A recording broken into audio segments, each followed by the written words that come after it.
Bonjour! Dans le cadre de cette vidéo, je vais vous parler du chapitre de sciences économiques et sociales de terminale, quelles politiques économiques dans le cadre européen. Un chapitre qui parle donc de politiques économiques et d'Union européenne. Et je vais en l'occurrence aujourd'hui tâcher de résumer ce chapitre en 5 minutes. C'est un format auquel on commence à être habitué, mais ça ne veut pas forcément dire que le challenge va être plus facile pour moi. Au contraire. Avant tout, je tiens à rappeler, comme à chaque fois dans ce genre de vidéo, que ce genre d'exercice où on résume un chapitre entier en 5 minutes n'est pas à faire pour le grand oral. Lors du grand oral, vous devez certes faire une présentation de 5 minutes, mais vous devez développer une réflexion originale sur un sujet que vous avez choisi personnellement. Certes, ça doit être lié au programme soit de première, soit de terminale, mais ça ne doit pas être simplement un résumé du chapitre.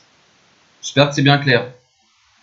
Après plusieurs essais, j'ai réussi à faire cette vidéo, à résumer ce chapitre en 6 minutes 30.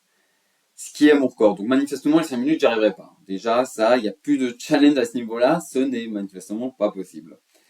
Mais le problème, c'est que après avoir enregistré cette vidéo de 6 minutes 30, je me suis rendu compte que, en fait, ça n'avait pas enregistré. Qu'il fallait tout refaire. Donc, je recommence là. J'essaye en tout cas, on va voir si je peux me rapprocher le plus possible de ce record. Et du coup, 1, 2, 3, c'est parti. Alors le point de départ de ce chapitre, c'est le fait que l'Union européenne représente un exemple unique d'intégration économique.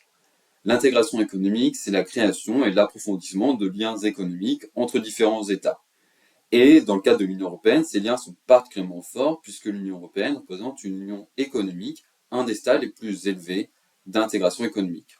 On retrouve en effet libre circulation des marchandises, aucun frais de douane entre les différents États membres, comme dans le cadre d'une zone de libre-échange, les mêmes frais de douane par rapport à tous les États extérieurs à l'Union européenne, comme dans le cadre d'une union douanière, des libre circulation des services, des capitaux et des travailleuses et travailleurs, comme dans le cadre d'un marché commun, et en plus des politiques économiques communes, comme la politique agricole commune ou la politique de la concurrence.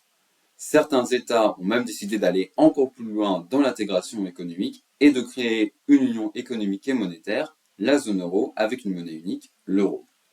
Or, l'intégration économique est censée favoriser le commerce international, l'internationalisation de la production et la croissance économique. En effet, puisqu'il n'y a plus normalement aucun obstacle pour les échanges entre les différents États, les entreprises sont amenées à considérer l'ensemble de l'Union européenne comme un seul grand marché et à pouvoir s'installer n'importe où dans l'Union européenne et commercer avec tout le reste des États membres. Ce qui donc favorise le commerce national et apporte tous les bénéfices en termes de baisse des prix, gain de productivité, le fait que les entreprises du coup sont soumises à une plus grande concurrence et donc sont amenées à faire des efforts pour améliorer la qualité de leurs produits et améliorer leurs prix.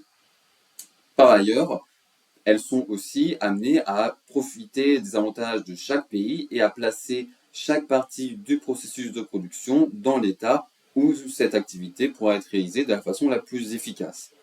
Et tout cela est donc source de croissance économique et création d'emplois. On pourrait d'ailleurs ajouter, dans le cadre de la zone euro, que le fait d'avoir une monnaie unique permet d'augmenter encore plus la concurrence et de faciliter l'internationalisation de la production puisqu'on peut facilement comparer les prix et voir là où c'est le plus intéressant, le moins cher de s'installer, mais aussi on enlève tous les problèmes liés au taux de change et à ses variations, le fait que vous devez payer quand vous changez de monnaie et le fait que la valeur de la monnaie peut changer et cela peut vous faire perdre de l'argent, c'est ce qu'on appelle le risque de change. Qui dit marché unique dit politique de la concurrence unique et cette politique de la concurrence, dans le cas de l'Union européenne, est assez stricte. Afin d'améliorer le bien-être des consommatrices et des consommateurs en leur permettant d'accéder aux meilleurs produits aux prix les plus bas, on va lutter notamment contre la concentration, contre les monopoles, les abus de position dominante, les aides d'État, etc. Mais cette politique de la concurrence est parfois critiquée comme étant trop stricte, notamment quand elle empêche les entreprises d'être assez grandes pour devenir compétitives au niveau international, ou quand elle s'attaque aux services publics. À côté de cette politique qui est dite structurelle, puisqu'elle concerne le fonctionnement du marché européen et le fonctionnement de l'économie, peu importe la situation, vous avez des politiques conjoncturelles qui, elles, cherchent à changer la situation économique, qui sont organisées de façon particulière dans le cadre de l'Union européenne. D'un côté, vous avez les politiques budgétaires qui sont fondées sur la variation du budget public, c'est-à-dire le fait notamment d'augmenter les dépenses ou de réduire les prélèvements obligatoires, qui sont confiées aux États.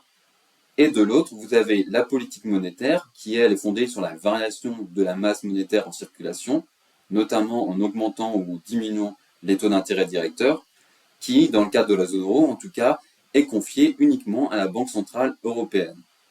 Or, cette organisation particulière pose des problèmes de coordination. Tout d'abord, entre les politiques budgétaires et monétaires, qui, comme on vient de le voir, ne sont pas confiées aux mêmes autorités, ne sont pas réalisées au même niveau. Certes, les politiques budgétaires, c'est au niveau des États, la politique monétaire, c'est au niveau de l'ensemble de la zone euro, et qui ne poursuivent pas les mêmes objectifs. Les politiques budgétaires cherchent plutôt à soutenir la croissance et la création d'emplois, alors que la politique monétaire cherche plutôt à lutter contre l'inflation.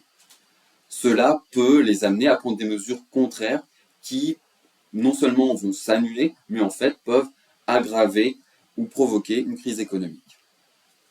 Vous avez aussi des problèmes de coordination entre les différentes politiques budgétaires nationales, puisque chaque État décide seul de sa politique budgétaire et peut prendre des décisions qui ont des effets négatifs sur ses États voisins. Par exemple, un État peut décider de réduire ses dépenses et cela va donc réduire ses achats auprès des autres États, réduire ses importations et donc réduire aussi la croissance économique non seulement chez lui, mais aussi dans les États voisins.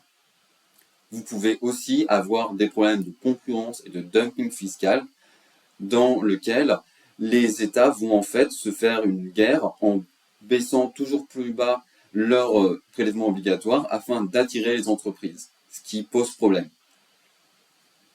Enfin, vous pouvez avoir des problèmes de coordination entre la politique monétaire, qui, dans le cadre de la zone euro, est décidée au niveau justement de toute la zone euro, c'est la même politique monétaire pour toute la zone euro, puisque c'est la même monnaie pour toute la zone euro, et différentes situations nationales qui auraient besoin de politiques différentes.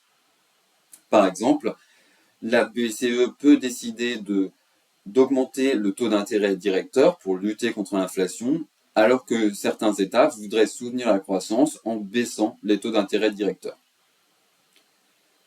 Donc, cela exige de faire bien attention à la coordination des politiques économiques dans le cadre de l'Union européenne. Vous avez des instances dans lesquelles c'est le cas, que ce soit l'Eurosystème pour la politique monétaire ou le Conseil ECOFIN pour les politiques budgétaires.